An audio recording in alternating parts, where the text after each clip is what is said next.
Good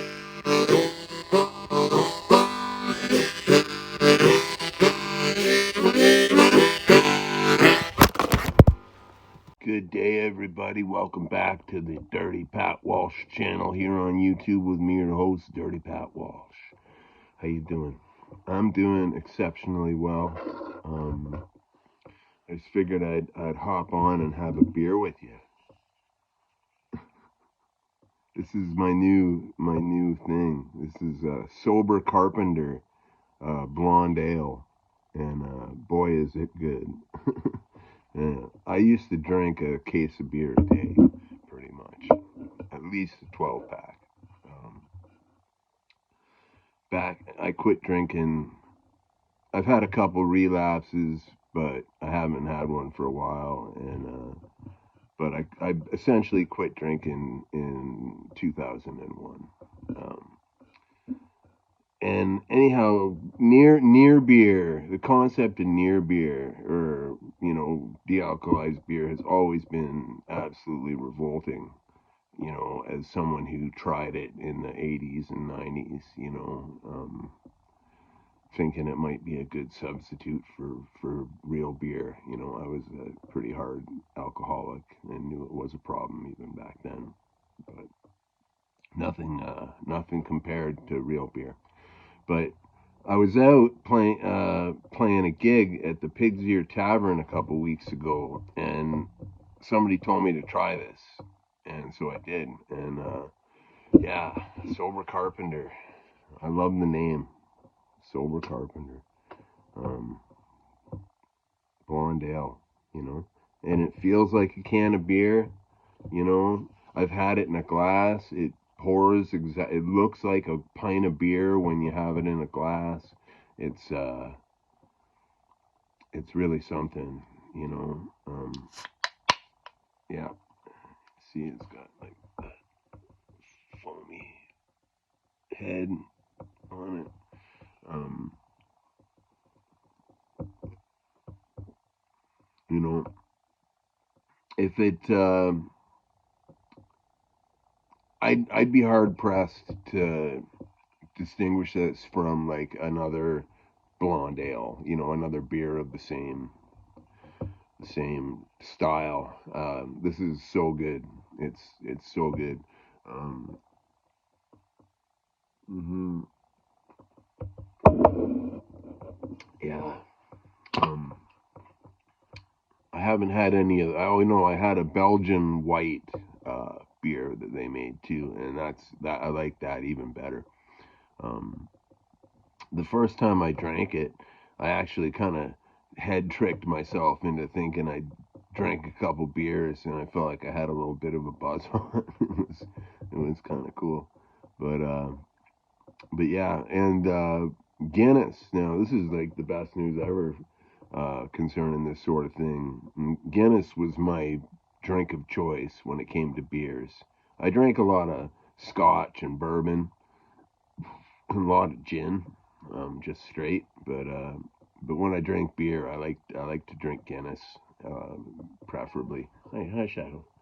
And but yeah, they make a de-alcoholized Guinness now that I couldn't like. I drank two of them at my gig on Saturday night, and I couldn't tell the difference between it and regular Guinness. Like it was so similar.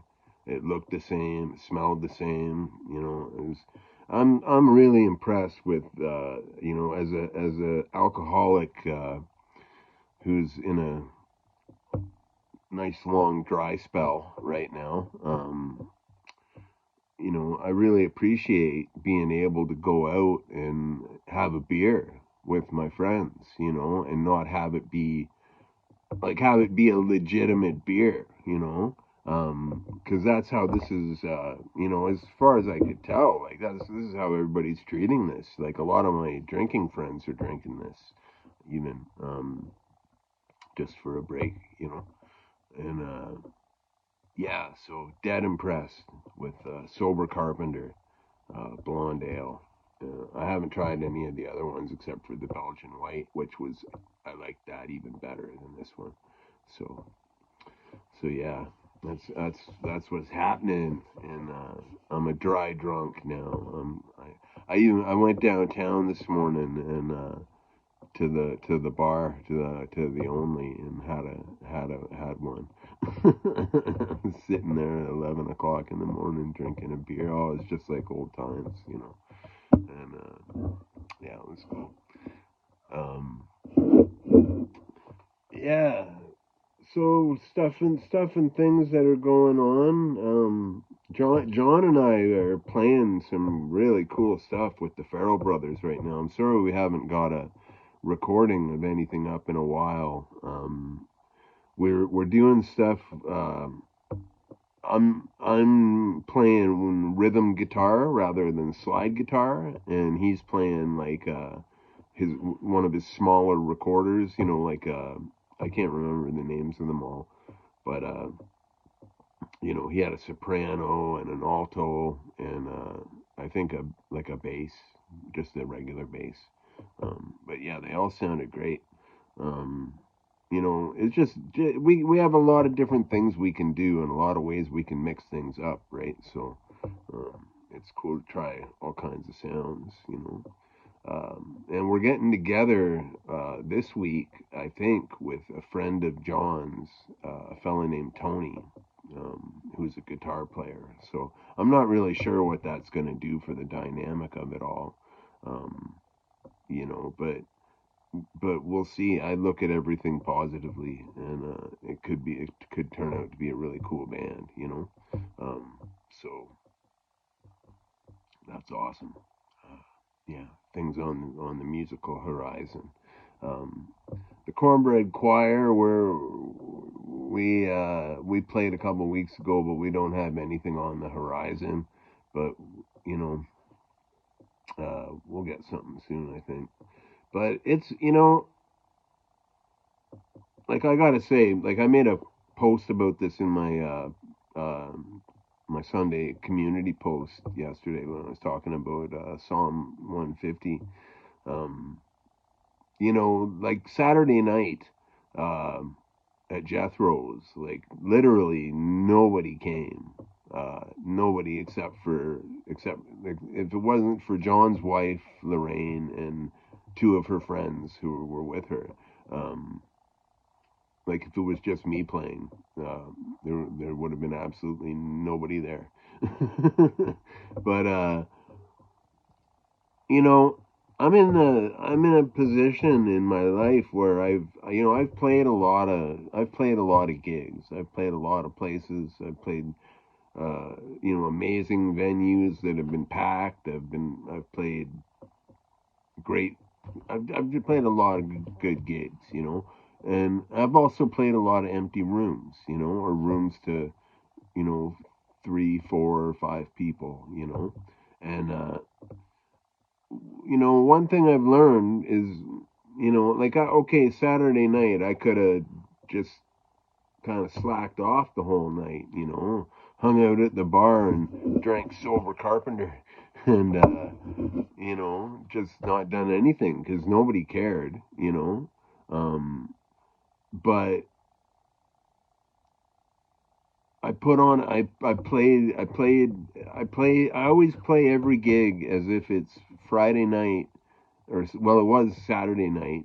You know, I always play every gig like the hall is packed. You know, I always put everything into my performance for every gig I play.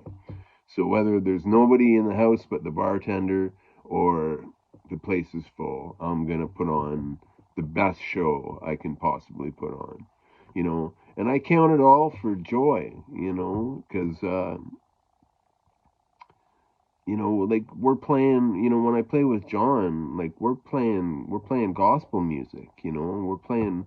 You know, it's blues music, but it's also praise and worship music, as far as I'm concerned.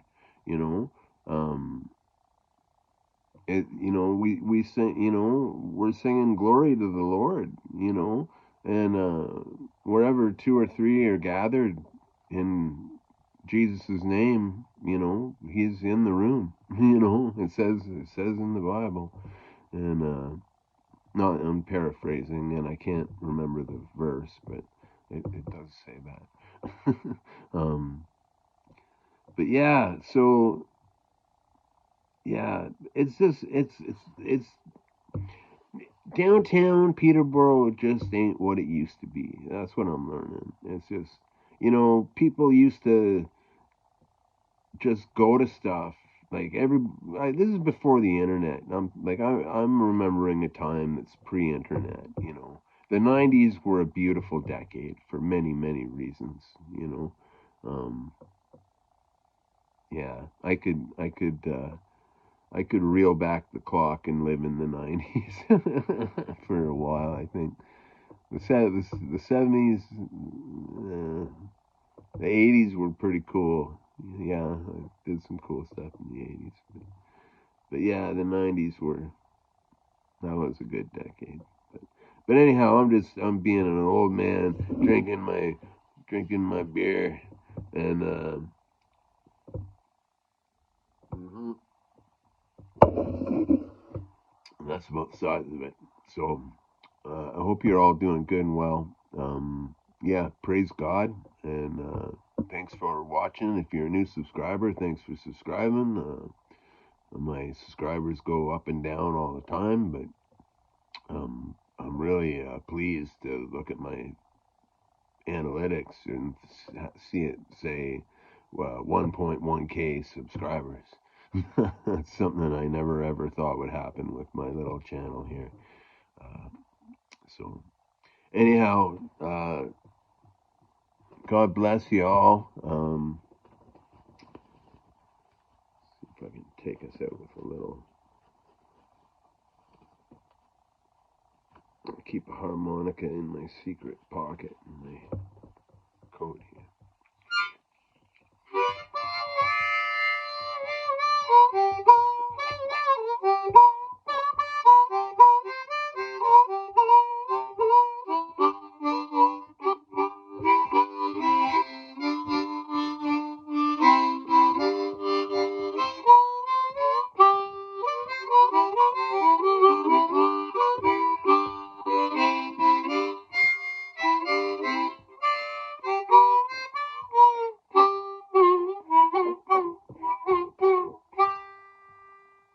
Be well. God bless. Stay free. Have a wonderful, wonderful day. And I'll talk to y'all later.